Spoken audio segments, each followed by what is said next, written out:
Despacito. E no final, a Lid, que tem uma noção que está sendo minha tradutora e intérprete, no final, a Lid, se eu não conseguir falar ou tiver alguma dúvida, vocês falam em espanhol, ela traduz pra gente. Né? Mas eu consigo compreender. Sim. Uns 85% eu consigo compreender. Então, bem, buenas tardes, boa tarde. Meu nome é Rosana, eu sou brasileira, sou de São Paulo, né, região sudeste do Brasil, e eu estou aqui hoje apresentando um trabalho que nós vamos finalizar agora no próximo mês, do meu doutorado. Eu fiz o meu mestrado em educação, na verdade um curso de formação de formadores, e eu estudei as representações sociais de jovens do ensino médio, que eu era professora de português, sobre direitos humanos. Porque o meu objeto de estudo era conhecer os direitos humanos, e nós sabemos que na América Latina os direitos humanos são conhecidos de maneira desvirtuada, as pessoas são contrárias, na verdade, né, a direitos que são delas. Quando chegou no doutorado, o meu objetivo era pensar no desenvolvimento de materiais para educação em direitos humanos. Mas, por ser uma professora, atualmente diretora de escola, negra, a minha orientadora, a professora Clarilza Prado de Souza, que a gente tem orgulho de falar que ela era amiga do Moscovici, ele dormia na casa dela no Brasil, a Clarilza é um dos grandes nomes do Brasil, não está por questão de saúde aqui da família, mas ela é uma grande estudiosa, e ela disse: representações sociais e racismo, nós temos poucos trabalhos, principalmente com pesquisadoras negras e mulheres. Vai para esse lado. E aí nós fomos. Eu sou diretora de escola de Sorocaba, interior de São Paulo. A escola que eu sou diretora tem 1000 alunos, de 1º a 5º ano, ninhos, né? E eu represento os diretores estudando sobre educação para as relações étnico-raciais. E lá nós desenvolvemos uma pesquisa, porque nós queríamos saber como que educação antirracista, educação para as relações étnico-raciais, acontecia em cada escola da cidade. São 156 escolas, nós pesquisamos 147. E a partir dos dados, com a teoria das representações sociais, nós verificamos ali a questão do núcleo central, da centralidade, verificamos como essa educação era desenvolvida, e a partir de então, que então eu falei ontem na palestra, nós identificamos a representação, e a partir dela discutimos com os professores e construímos uma política pública no município para a formação dos professores, dos maestros, né, que vocês falam, os professores. Então, é mostrar como as representações sociais podem contribuir com a mudança, câmbio de práticas, de atitudes. É o que a gente está fazendo, porque nós percebemos que esses professores, porque os professores que responderam pelas unidades, tinham condutas discriminatórias em relação aos alunos, estudantes negros e negras, e que ao perceberem essas representações deles que tinham um fundo de preconceito e racismo, abriram o olhar e repensaram práticas. Então nós fomos do desconhecimento, não conheço, ao reconhecimento, a acolher os alunos negros. Os dados que eu trouxe aqui, então, eles trazem isso daí. Foram 147 unidades escolares do município, mais de 90% que responderam. A partir dela, nós pensamos na lei, tem uma lei no Brasil, 10.639, de 2003, tem 20 anos a lei, que diz que é obrigatório o ensino da história e da cultura afro-brasileira e africana nas escolas. Porque no Brasil, nós temos 57% da população negra. E na América Latina, em geral, por uma visão colonialista, e a gente está falando do descolonialismo, nós temos uma visão capitalista dependente que elenca quem pode ser explorado e quem não. E dentro das salas de aula, os alunos negros são os que sofrem com representações de criminosos, violentos, não aprendem, são inseguros, e aí a gente repensou sobre essas com o estudo. Depois fizemos um questionário, uma entrevista com as escolas, 11 perguntas, eu trago um recorte aqui. Perguntamos, que eu apresentei ontem, como são os alunos negros. E aí vieram as perguntas: violentos, pobres, sujos, não aprendem. A maioria dos adjetivos negativos. Como que a gente pode acolher os alunos negros que já sofrem preconceito e racismo se o professor tem essa visão? E não é só dessa cidade pesquisada, é do Brasil, porque o racismo estrutural, segundo o nosso próprio atual ministro dos Direitos Humanos em Brasil, Silvio Almeida, homem negro, preto, da pele retinta, o racismo é estrutura, ele é a base da sociedade no Brasil. É o que define o espaço social. E eu estou no lugar errado, né?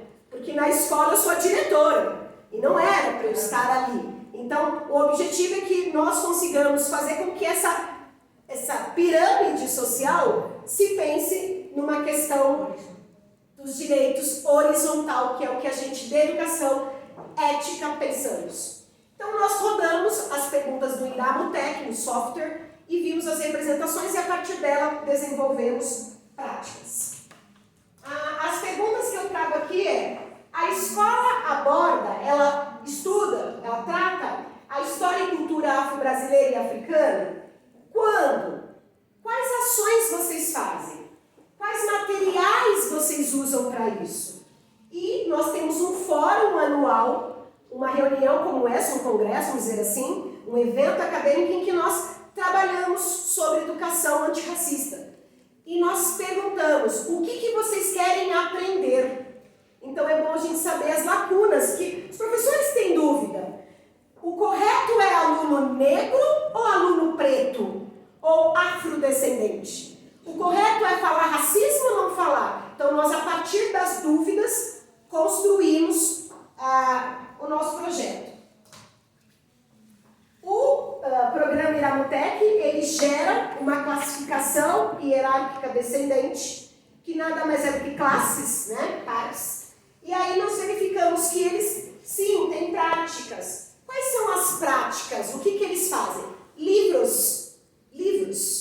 Basicamente, livros. Roda de conversa. A questão de histórias e vídeos. Mas sempre o negro numa posição. Então o objetivo era repensar quais livros, quais vídeos, né?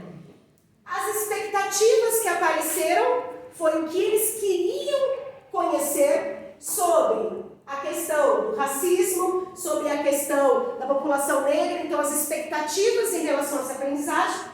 E por último, os problemas. Porque a educação antirracista não é só os materiais, são as relações. Como eu trato o aluno ou a aluna negra? Falar cabelo é feio, é ok ou não? Então, eles trazem, os professores, os problemas. Discriminação, preconceito, o racismo e o que acontece. E nos fóruns, o objetivo é como que eu faço para evitar?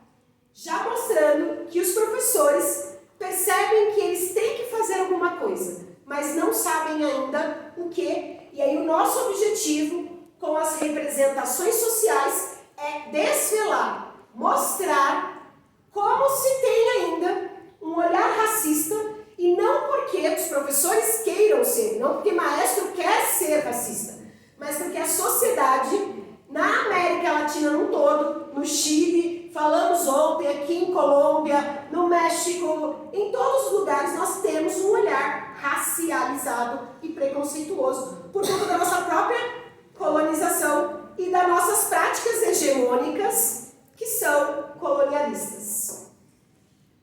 Por fim, vocês veem que a história e a brincadeira é o centro, mas ainda falta perceber a criança negra, a criança ninho, negro, como sujeito. Não é um sujeito. Ficar apartado, como se fosse a parte. E aqui você tem a questão da escola que separa essa criança.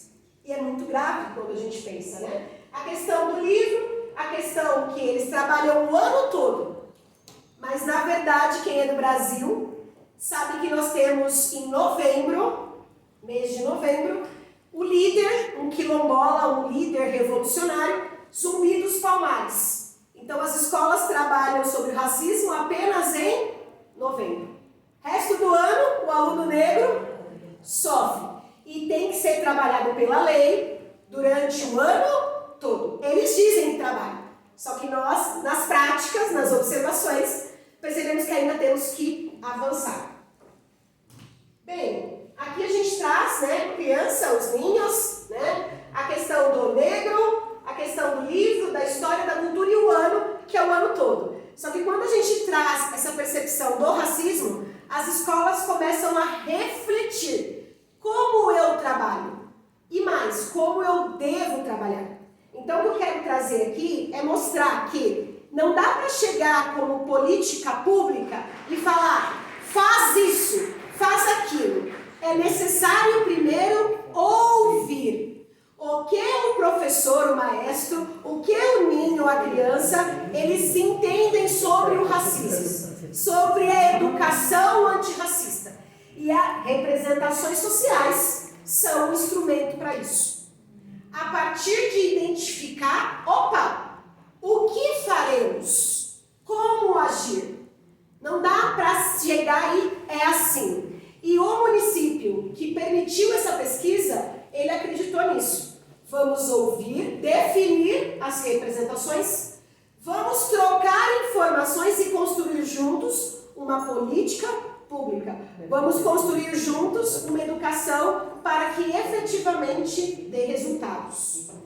Aí a gente finaliza dizendo quais são os resultados práticos disso. Minha escola, 1000 alunos, são de uma situação de escassez, vocês falam escassez, vulnerabilidades sociais, são crianças em sua maioria pobres da cidade. 60% das crianças de lá são negras. No município não é a maioria, mas nesse bairro em si é. Nós fazemos em novembro, o ano inteiro, um trabalho, não é só em novembro.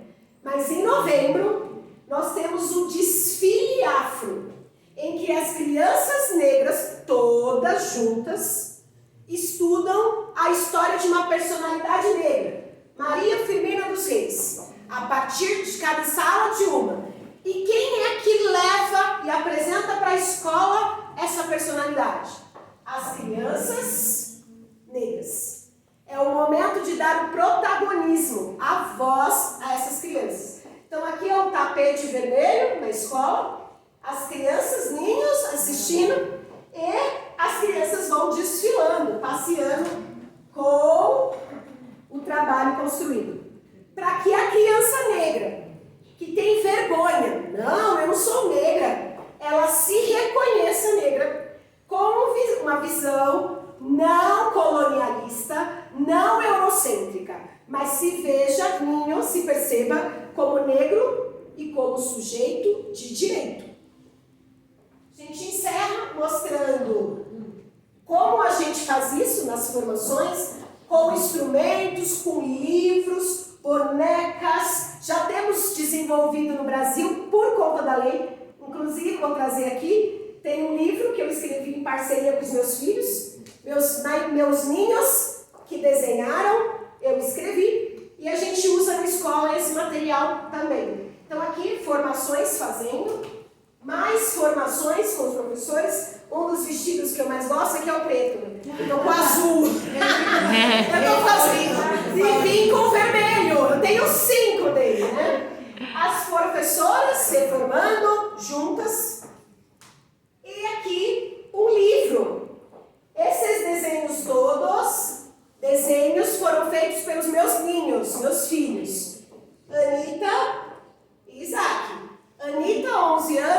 Isaac 8. E o marido, meu esposo, é marido, Lídia? Sim. Marido, ele editou o livro. E o livro, ele é utilizado na escola, quer dizer, de maneira gratuita, voluntária, para que as crianças pintem e identifiquem a sua cor. E reconheçam personalidades fortes negras para se sentirem pertencentes. Aqui eu trouxe a Maria Firmina dos Reis, tem uma musiquinha. Foi, Maria Firmina dos Reis, escritora abolicionista com romances de altivez. Então a gente tem o zumbi, foi, zumbi dos palmares, maior líder quilombola, resistiu com os seus pares. E aí tem as músicas, então trabalham música, brincadeira, conversa, não tem cor. Eles vão identificar a cor negra e vão se sentir representados, porque negros na América Latina, no geral, não foram só os escravizados. Foram os que construíram história e resistiram. Os projetos que a gente desenvolve na escola, professores, eles não sabem, nós construímos material didático em direitos humanos, em direitos em relação à população negra. Teresa de Benguela também, uma líder quilombola, enfim. E o que eu quero deixar claro é que, assim, o que as representações têm a ver com racismo? As representações desvelam racismo, mostram racismo. E a partir disso, as representações servem para que juntos nós possamos repensar o racismo e fazer uma educação em direito e para todos, principalmente para aqueles que são excluídos, que no Brasil equivale à população que não é a minoria como na América, como em outros países da América Latina, é a maioria.